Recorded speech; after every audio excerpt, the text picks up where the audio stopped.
let's see what Stronk Mage is really about here. In something besides silly one-on-one or even 1v3 fights where I blow everyone into a pit. So being a wizard, she still has the usual options that work great. You know, she's got Shatter. Obviously she has Thunderwave, I've shown that off.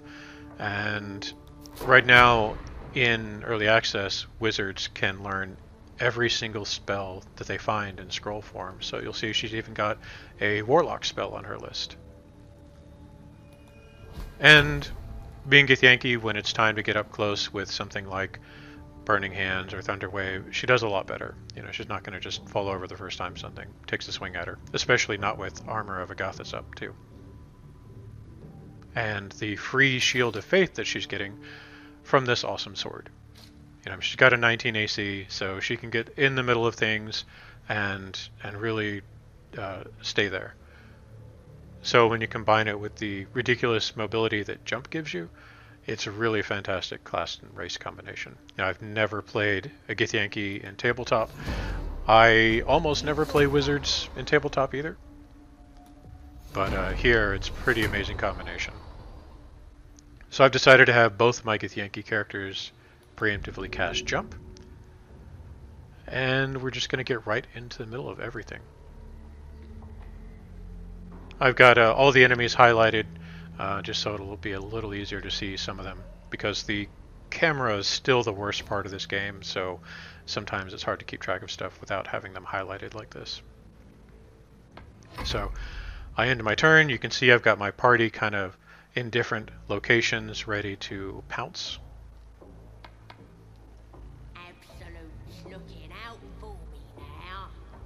So I've advanced to the next turn, and it's time to decide what to use on them. Now, with a greatsword or a lot of weapons in this game, I have an extra AoE option compared to most mages, and it's a pretty strong option, especially with her stats and the weapon that she's using. So I'm kind of going through my options here, seeing who I can hit. I'm not quite getting everyone like I'd like to. And I kind of forget what I was doing here, but I think I was still trying out my options. That wasn't quite doing it either. So I was thinking about maybe moving behind them and facing toward the boss, the priestess that's behind me, Priestess Gut. But ultimately I just decided, you know what, I'll just stick with Ye Olde Thunderwave just because it's fun. And I just happen on an angle that gets every goblin in front of me. Perfect. But then what's weird is when I attack them, none of my other party members went into combat, and they won't unless I end that dialogue that popped up. And if they also have to be out of stealth to get into combat. So I didn't. You know, this warrior I'd selected was not in combat. The goblins were not in combat, and so I couldn't just run in there and swing my greatsword at two of them like I wanted to. So I thought, oh, that's fine, you know, I'll just reposition, and then I can grab both of them. I'm like, yes, perfect, right there. Oh, okay, never mind. You can only do that once per short rest. So much for that. I was like, let's just do it the normal way. Let's just stab somebody. So that's another one down, and then again my other party members are not quite in combat yet, so I'm letting them each take their turn before I have my characters who are already in combat start their fights.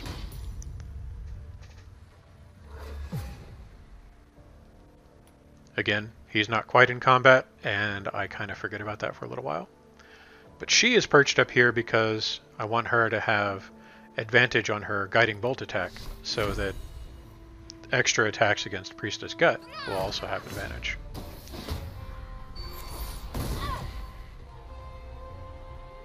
So that's pretty much everyone in combat now. Sort of, mostly, you know. Astarion back there, still not quite, but that's fine.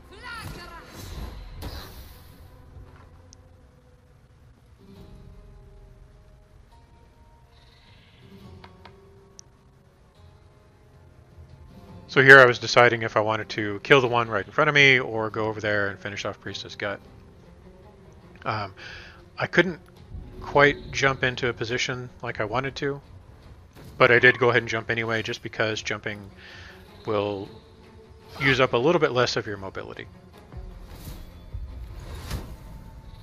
So I miss, I do an action surge, attack again, nail her, boss down. And this is when I finally remember, right, my thief didn't actually select end, so he was not in combat.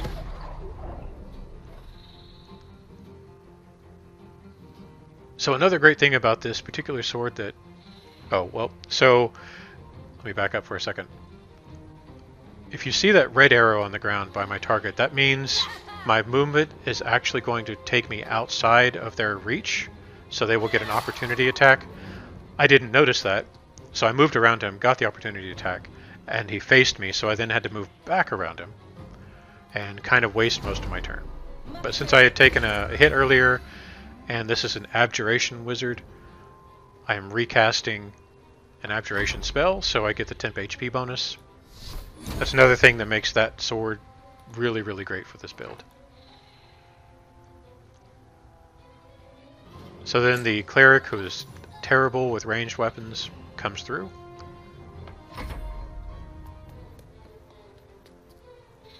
And at this point we've pretty much got it all finished up. I still get to abuse some of the jump mobility. It lets you avoid having to path around obstacles. And her jump spell had already worn off, so I didn't get the ridiculous amount of mobility that you get with it. But she was still able to do some really great work.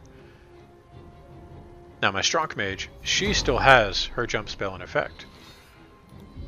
So I decided not to cast Armor of Agathis and just go over here, go in for the kill. I said in another video that stabbing is probably her second best thing. And I mean, yeah, she is still pretty good at it. First I debated using a spell, but then I thought, you know what, she can do it. She can just one-shot this guy. And she does, no problem. And from here, it's pretty much Benny Hill music as I try and take down this last guy.